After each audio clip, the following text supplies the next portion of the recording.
أعوذ بالله من الشيطان الرجيم.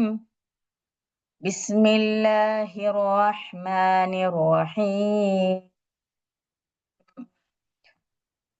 إن الذين يكتمون ما أنزلنا من البينات والهدى من بعد ما بيناه للناس في الكتاب أولئك يلعنهم الله ويلعنهم اللاعنون إلا الذين تابوا وأصلحوا وبينوا فأولئك أتوب عليهم وأنا التواب الرحيم. إن الذين كفروا وماتوا وهم كفار أولئك عليهم لعنة الله والملائكة والناس أجمعين خالدين فيها لا يخفف عنهم العذاب ولا هم ينظرون. നാം അവതരിപ്പിച്ചിട്ടുള്ള വ്യക്തമായ ശിക്ഷണങ്ങളെയും നിർദ്ദേശങ്ങളെയും അതാകട്ടെ അഖില മനുഷ്യരുടെയും മാർഗദർശനത്തിനായി വേദത്തിൽ വിശദീകരിച്ചു കഴിഞ്ഞിട്ടുള്ളതാണ്. ഒളിച്ചു വെക്കുന്നവരാകട്ടെ അവരെ അള്ളാഹു ശപിക്കുന്നുണ്ട്. ശപിക്കുന്നവരൊക്കെയും ശപിക്കുന്നുണ്ട്. എന്നാൽ ഈ നടപടി ഉപേക്ഷിച്ച് പശ്ചാത്തപിക്കുകയും കർമ്മജീവിതം സംസ്കരിക്കുകയും ഒളിച്ചുവെച്ചതിനെ വെളിപ്പെടുത്തുകയും ചെയ്യുന്നവരാരോ അവരുടെ പശ്ചാത്താപം ഞാൻ സ്വീകരിക്കുന്നു. ഏറെ പൊറുക്കുന്നവനും കരുണാവാരിധിയുമല്ലോ ഞാൻ. സത്യനിഷേധം കൈക്കൊള്ളുകയും നിഷേധിയായിക്കൊണ്ടു തന്നെ ജീവിതം ഒടുക്കുകയും ചെയ്യുന്നവരാരോ അവരിൽ അള്ളാഹുവിന്റെയും മലക്കുകളുടെയും മാലോകരെല്ലാവരുടെയും ശാപം ഭവിക്കുന്നു. അവർ എന്നെന്നും ഈ ശപിക്കപ്പെട്ട അവസ്ഥയിൽ തന്നെ കഴിയേണ്ടി വരും. ശിക്ഷയിൽ അവർക്ക് ഒരിളവും ഉണ്ടായിരിക്കുന്നതല്ല, രക്ഷപ്പെടാൻ മറ്റൊരവസരം നൽകപ്പെടുന്നതുമല്ല. ബിസ്മില്ലാഹിർ റഹ്മാനിർ റഹീം. അൽഹംദുലില്ലാഹി വസ്സലാത്തു വസ്സലാമു അലാ റസൂലിൽ അമീൻ വഅലാ ആലിഹി വസ്ഹബിഹി അജ്മഈൻ. അമ്മാ ബഅദ്. റബ്ബി ഇശ്റഹ് ലി സദ്രി വയസ്സിർ ലി അംരി വഹ്ലുൽ ഉഖ്ദതം മിൻ ലിസാനി യഫ്ഖഹു ഖൗലി. പ്രിയപ്പെട്ടവരെ, അസ്സലാമു അലൈക്കും വറഹ്മത്തുള്ളാഹി വബറകാതുഹു. വലിയൊരു ഗ്യാപ്പിന് ശേഷമാണ്. അതിനിടയ്ക്കൊക്കെ കുറെ ബുദ്ധിമുട്ടുകളായിട്ടും സ്കൂളില്ലാഞ്ഞിട്ടും അതുപോലെ തന്നെ വേറെ പല പ്രയാസങ്ങളായിട്ട് ഹദീസ് ക്ലാസ്സുകളൊക്കെ എടുത്തിട്ടുണ്ടായിരുന്നു. ബക്കറ നമ്മൾ എടുത്തിട്ട് ഇപ്പൊ ഒരു മാസത്തിലധികമായി എന്നാണ് തോന്നുന്നത്. എന്തായാലും അൽഹംദുലില്ലാ ഇന്നിപ്പോ തുടരാൻ സാധിച്ചു. അൽഹംദുലില്ലാ. അപ്പൊ സൂറത്ത് ബക്കറയിലെ 159 മുതലാണ് ഇന്നത്തെ ക്ലാസ്സിൽ നമ്മൾ ചർച്ച ചെയ്യുന്നത്. 159 ആയത്ത്. അതായത് ഇന്നല്ലദീന യക്തുമൂന മാ അൻസൽനാ മിനൽ ബയ്യിനാതി വൽ ഹുദാ മിൻ ബഅദി മാ ബയ്യന്നാഹു ലിന്നാസി ഫിൽ കിതാബി ഉലൈക യലഅനുഹുമുല്ലാഹു വയലഅനുഹുമുൽ ലാഇനൂൻ. അതായത് മൊത്തത്തിലുള്ള അർത്ഥം, അള്ളാഹു പറയാണ്, നാം അവതരിപ്പിച്ചിട്ടുള്ള വ്യക്തമായ ശിക്ഷണങ്ങളും നിർദ്ദേശങ്ങളും അഖില മനുഷ്യരുടെയും ദർശനത്തിനായി വേദത്തിൽ വിശദീകരിച്ചു കഴിഞ്ഞ ശേഷവും ഒളിച്ചു വെക്കുന്നവരാരായാലും അള്ളാഹു അവരെ ശപിക്കുന്നുണ്ട്. ശപിക്കുന്നവരൊക്കെയും ശപിക്കുന്നുണ്ട്. യലഅനുഹുമുൽ ലാഇനൂൻ എന്ന് പറഞ്ഞാൽ ശപിക്കുന്നവരൊക്കെ ശപിക്കുന്നുണ്ട്. അതായത് ഇതിന്റെ മൊത്തത്തിലുള്ള അർത്ഥം പറയുകയാണെങ്കിൽ അള്ളാഹു അവതരിപ്പിച്ചിട്ട് എന്തൊക്കെയാണ് ഒരു മനുഷ്യന്റെ ജീവിതത്തിന് ആവശ്യമായ ശിക്ഷണങ്ങൾ, നിർദ്ദേശങ്ങൾ, ഇതൊക്കെ എല്ലാം മനുഷ്യ ആസകലം അവരുടെ ജീവിതത്തിന് വേണ്ട ആ ഒരു നിർദ്ദേശങ്ങൾ അള്ളാഹ് അവതരിപ്പിച്ചു കഴിഞ്ഞിട്ട് അത് വേദത്തിലൂടെ വിശദീകരിച്ച് കഴിഞ്ഞ ശേഷം അത് അറിഞ്ഞുകൊണ്ട് ഒളിച്ചു വെക്കുന്നവർ, അള്ളാഹ് മനുഷ്യർക്ക് വേണ്ടി അയച്ച സാധനത്തിനെ മനഃപൂർവ്വം ഒളിച്ചു വെക്കുക, ആളുകളിലേക്ക് എത്തിക്കാതെ. അങ്ങനെയുള്ളവരെ അള്ളാഹു ശപിക്കുന്നുണ്ട്. അതിൻ്റെ ഒപ്പം ശപിക്കുന്നവരൊക്കെയും എല്ലാവരുടെയും ശാപം അവരുടെ മേലെ ഉണ്ട് എന്നുള്ളതാണ് ഈ ആയത്തിൽ. വാക്കർത്ഥത്തിലേക്ക് കടക്കാം. ഇന്നല്ലദീന, ഇന്ന തീർച്ചയായും, അല്ലദീന എങ്ങനെയുള്ളവർ, യക്തുമൂന അവർ മറച്ചു വെക്കുന്നു, കത്തമ യക്തുമു മറച്ചു വെക്കുന്നു, കത്തമ മറച്ചു വെച്ചു, യക്തുമു മറച്ചു വെക്കുന്നു, ഇന്നല്ലദീന യക്തുമൂന. അപ്പൊ അങ്ങനെ അല്ലദീന യക്തുമൂന എന്ന വാക്കിന്റെ മാത്രം അർത്ഥം അവർ മറച്ചു വെക്കുന്നു എന്നുള്ളതാണ്. അപ്പൊ അല്ലദീന യക്തുമൂന എന്ന് പറയുമ്പോ അങ്ങനെ മറച്ചു വെക്കുന്ന ഒരു കൂട്ടർ.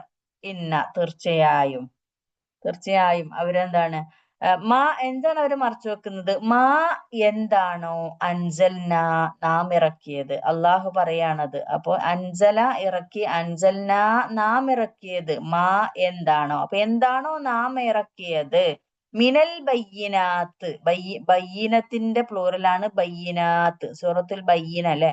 ആ ബയ്യിന എന്ന് പറഞ്ഞാൽ വ്യക്തമായ. അപ്പൊ ബയ്യിനാത്ത് അതായത് വ്യക്തമായ ഒരു തെളിവിനാണ് പറയാ, വളരെ വ്യക്തമായ കാര്യമാണത്. അപ്പൊ മിനൽ ബയ്യിനാത്തി ആ വ്യക്തമായ കാര്യങ്ങളിൽ നിന്നും അള്ളാഹു എന്തൊക്കെയാണോ വ്യക്തമായി ഇറക്കിയത് അതിനെ മറച്ചു വെക്കുന്നു. ആൻഡ് അൽ ഹുദ സന്മാർഗത്തിനുള്ള നിർദ്ദേശങ്ങളും. അതായത് എന്തൊക്കെയാണ് അവർ മറച്ചു വെക്കുന്നത്? അള്ളാഹു വ്യക്തമായ തെളിവുകളിൽ ഇതിൽ നിന്ന് ഇറക്കിയത്, അൻസൽനാമിൽ വ്യക്തമായ തെളിവുകളിൽ നിന്ന് എന്തൊക്കെയാണോ ഇറക്കിയത്, വ്യക്തമായ തെളിവുകളായി എന്തൊക്കെയാണോ ഇറക്കിയത് അതൊക്കെയും, പിന്നെ സന്മാർഗത്തിനുള്ള ഹുദ ആ സന്മാർഗ നിർദ്ദേശങ്ങൾ, സന്മാർഗത്തിൽ എത്തിപ്പെടാൻ മനുഷ്യർക്ക് ഉണ്ടാകുന്ന അള്ളാഹു കൊടുത്ത നിർദ്ദേശങ്ങൾ, ആ നിർദ്ദേശങ്ങളൊക്കെയാണ് ഇവർ മറച്ചു വെക്കുന്നത്. എന്തിനു ശേഷം? മിൻ ബഅദ് എന്ന് പറഞ്ഞ ശേഷം. എപ്പോഴാണ് അവർ മറച്ചു വെച്ചത്? മിൻ ബഅദി മാ ബയ്യന്നാഹു ലിന്നാസി ഫിൽ കിതാബി. അതായത് ബയ്യന്ന അത് വെർബാണ്. ബയ്യന്ന നാം വ്യക്തമാക്കി. ഇതൊക്കെ ആ ബയ്യന എന്നുള്ള വാക്കിൽ കണക്റ്റഡ് തന്നെയാണ്, എല്ലാം സെയിം ആണ് കേട്ടോ. ആ വാക്കുകള് ബയ്യനാത്ത്, ബയ്യന്ന. അപ്പൊ അള്ളാഹ് പറയാണ് ബയ്യന്ന നാം നാം വെളിവാക്കിയ, നാം വ്യക്തമാക്കി, ഹു അതിനെ.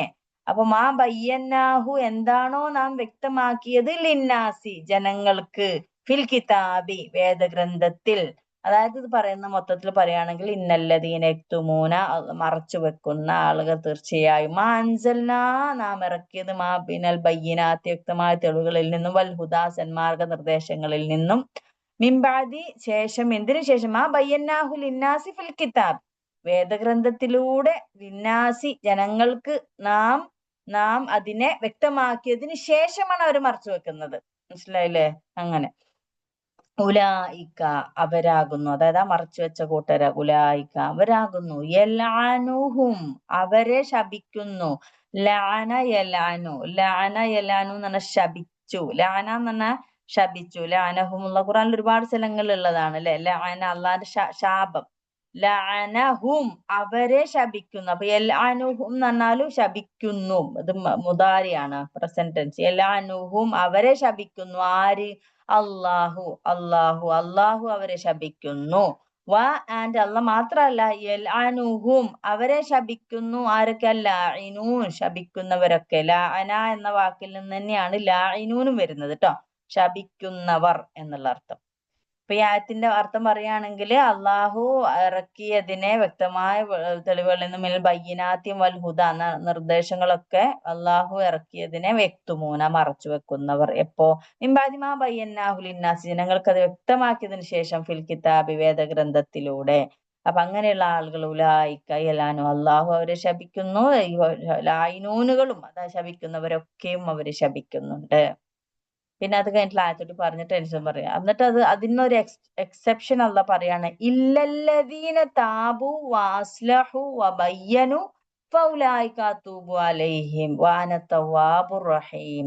എക്സെപ്റ്റ് ഇല്ല എന്ന് പറഞ്ഞാൽ അല്ലാതെ, ഏത് കൂട്ടരൊഴികെ. അപ്പൊ ഇപ്പൊ ഒരു കൂട്ടരെ പറഞ്ഞല്ലോ, മറച്ചു വെക്കുന്ന ആളുകളെ എന്തായാലും അള്ളാഹ് ശപിക്കുന്നു എന്ന് പറഞ്ഞു. ഏത് കൂട്ടരൊക്കെ, അതിൽ നിന്ന് ഒഴിവായ ആളുകളാണ് ഇനി പറയുന്നത്. ഇല്ല അല്ലാത്തവർ, അല്ലദീന അവരെങ്ങനെയുള്ളവർ, താബു അവർ പശ്ചാത്തപിച്ച് മടങ്ങും അല്ലെ. താബ പശ്ചാത്തപിച്ചു എന്നുള്ളതാണ്. തൗബ എന്നുള്ള വാക്കൊക്കെ അതിന് വരുന്നതാണ്. തൗബ ചെയ്തു എന്നറിയില്ലേ. അപ്പൊ താബൂ അവർ പശ്ചാത്തപിച്ചു, താബൂ എന്ന് പറയുമ്പോ അവർ പശ്ചാത്തപിച്ചു, ആൻഡ് അസ്ലഹു അവർ നന്നായി തീർന്നു. മനസ്സിലായില്ല? അവര് പിന്നീട് അങ്ങനെയൊക്കെ ചെയ്തതിന് ശേഷം അവർ തൗബ ചെയ്തു, അള്ളാഹിലേക്ക് തൗബ ചെയ്ത് മടങ്ങി. ഇങ്ങനത്തെ കുറ്റകൃത്യം ചെയ്തവരോ യക്തുമു അവർ ചെയ്തു, മറച്ചു വെച്ചു. എന്നിട്ട് പക്ഷെ അവര് പിന്നീട് അവർക്ക് കുറ്റബോധം തോന്നി, അവർ താബു അള്ളാഹുലേക്ക് പശ്ചാത്തപിച്ച് മടങ്ങി. എന്നിട്ട് അവർ അസ്ലഹു അവർ ജീവിതം സംസ്കരിക്കുകയും ചെയ്തു. അവർ അസ്ലഹ യുസ്ലിഹു ലെ, അസ്ലഹു അവർ നന്നായി.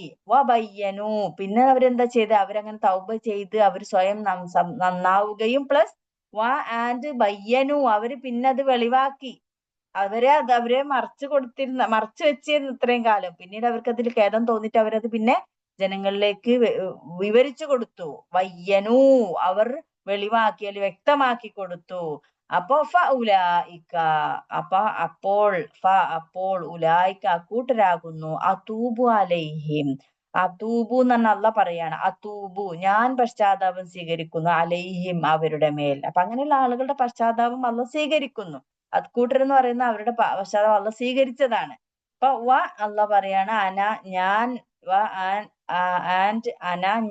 ഞാൻ ആരാണ്? അത്തവാബ്. അള്ളാഹ് പറയാണ് അത്തവാബാണ്, പശ്ചാത്താപം സ്വീകരിക്കുന്നവനാണ്. റഹീമാണ്, ഞാൻ കാരുണ്യവാനാണ്. അപ്പൊ ഇവിടെ അള്ളാഹിന്റെ രണ്ട് സിഫത്തുകൾ അസ്മാഉൽ ഹുസ്ന പറഞ്ഞിട്ടുണ്ടല്ലോ, അത്തവാബും റഹീമും. അത്തവാബ് എന്ന് പറഞ്ഞാൽ പശ്ചാത്താപം സ്വീകരിക്കുന്നവൻ, റഹീം കാരുണ്യവാൻ.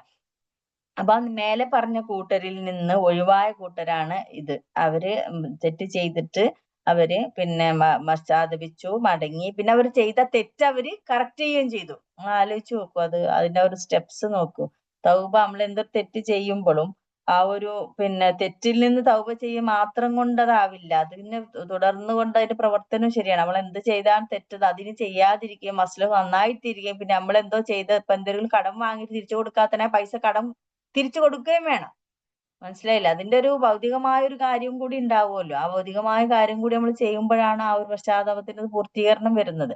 അപ്പൊ ഇവര് ആ മറച്ചു വെച്ച കാര്യങ്ങൾ വയ്യനും അവരതിനെ വെളിവാക്കുകയും ചെയ്തു. അപ്പൊ അവരുടെ ആ ഒരു അപ്പൊ അങ്ങനെയുള്ള ആളുകളിൽ നിന്ന് അള്ളാഹ് പറയണ തൂബു അലൈഹിം, അവരുടെ പശ്ചാത്താപം അള്ളാഹു സ്വീകരിച്ചിരിക്കുന്നു. അങ്ങനെ അള്ളാഹ് തവ്വാബ് റഹീം. ഇവിടെ പറയുന്നത് ജൂത പണ്ഡിതന്മാര്, നമ്മൾ ഇതിന്റെ മുന്നേ പറഞ്ഞിട്ടുണ്ടായിരുന്നല്ലേ, ഈ ബഖറയിൽ മൊത്തം തുടക്കത്തിൽ മുതലേ പറഞ്ഞ കാര്യമാണ് ജൂത പണ്ഡിത പുരോഹിതന്മാരുടെ സ്വഭാവത്തെ കുറിച്ച്. അവര് ജനങ്ങളിൽ നിന്ന് ഒരുപാട് കാര്യങ്ങൾ, പുരോഹിതരായിട്ട് തന്നെ ഇരിക്കാൻ വേണ്ടിയിട്ട് അവർക്ക് അള്ളാഹ് വേദം കൊടുത്തത് കൊണ്ട് തന്നെ, ഞങ്ങളാണ് ഭയങ്കരമായിട്ട് അള്ളാഹ് വേദം കൊടുത്ത ആ ഒരു സ്റ്റാറ്റസ് അവർക്ക് ഉള്ളത് കൊണ്ട് അവർ സമൂഹത്തിൽ ഉയർന്നു നിന്നു. പക്ഷെ അവരാ ഉയർച്ച എന്നും അത് നിൽക്കാൻ വേണ്ടിയിട്ടോ എന്തൊക്കെയോ കാരണം കൊണ്ട് അവര് ജനങ്ങളിലേക്ക് പലതും അവർ മറച്ചു വെച്ചു. അങ്ങനെ സാധാരണ ജനങ്ങൾക്ക് ശരിയായ അറിവ് കിട്ടാതെ അവര് പാമരരായി ജീവിക്കുകയായിരുന്നു. അപ്പൊ ഈ ജൂത പണ്ഡിതന്മാരുടെ ഏറ്റവും വലിയ അപരാധം ദൈവിക ഗ്രന്ഥത്തിലെ വിജ്ഞാനങ്ങൾ പൊതുവെ പ്രചരിപ്പിക്കുന്നതിന് പകരം അവരതിനെ പണ്ഡിത പുരോഹിതന്മാരും മതത്തൊഴിലാളികളുമാകുന്ന ഒരു പരിമിത വിഭാഗത്തിൽ ബന്ധിച്ചു നിർത്തിയതെന്നായിരുന്നു. അതായത് അവർ ചെയ്ത ഏറ്റവും വലിയ തെറ്റ് എന്ന് പറയുന്നത് അള്ളാഹ് കൊടുത്ത ജനങ്ങളിലേക്കല്ല, മൊത്തം മനുഷ്യർക്കായിട്ട് ഇറക്കിയ ആ ഒരു കാര്യങ്ങളെ അവര് കുറച്ച് ആളുകളിലേക്ക്, ഈ മതത്തിന് വേണ്ടി പണിയെടുക്കുന്ന ഒരു മതത്തിലെ പുരോഹിതന്മാർക്ക് വേണ്ടി മാത്രമാണ് അവര് അറിവ് ഷെയർ ചെയ്ത് കൊടുത്തത്. മറ്റു മനുഷ്യർക്കെന്നല്ല, ജൂത സമുദായത്തിൽ, അതായത് സാധാരണ എല്ലാ ജനങ്ങൾക്കും പോട്ടെ, ജൂത സമുദായത്തിലെ തന്നെ സാധാരണക്കാർക്ക് പോലും അതിന്റെ കാറ്റേൽക്കാൻ അവർ അനുവദിച്ചിരുന്നില്ല. അപ്പൊ നിങ്ങൾ ആലോചിച്ച് നോക്ക്, എത്രമാത്രം ഇതാണ് അവർ മറച്ചു വെച്ചത്. അവരുടെ തന്നെ താഴേക്കിടയിലുള്ള ആളുകളിലേക്ക് അത് എത്തിച്ചു കൊടുക്കാതെ അവരതിനെ പിടിച്ചു വെക്കുകയാണ് ചെയ്തത്. കാലാന്തരേണ അജ്ഞത കാരണം പൊതുജനങ്ങളിൽ ദുരാചാരങ്ങൾ പടർന്നു പിടിച്ചപ്പോൾ പണ്ഡിതന്മാർ സംസ്കരണത്തിന് ഒരു പരിശ്രമം ചെയ്തില്ലെന്ന് മാത്രമല്ല, പാമര ജനങ്ങളിൽ തങ്ങളുടെ സ്ഥാനമാനങ്ങളും സ്വീകാര്യതയും നിലനിർത്താനായി പ്രചാരത്തിൽ വന്നു കഴിഞ്ഞ സകലവിധ ദുരാചാര ദുർമാർഗങ്ങൾക്കും തങ്ങളുടെ വാക്കുകൊണ്ടോ പ്രവൃത്തി കൊണ്ടോ മൗനം കൊണ്ടോ അനുവാദപത്രം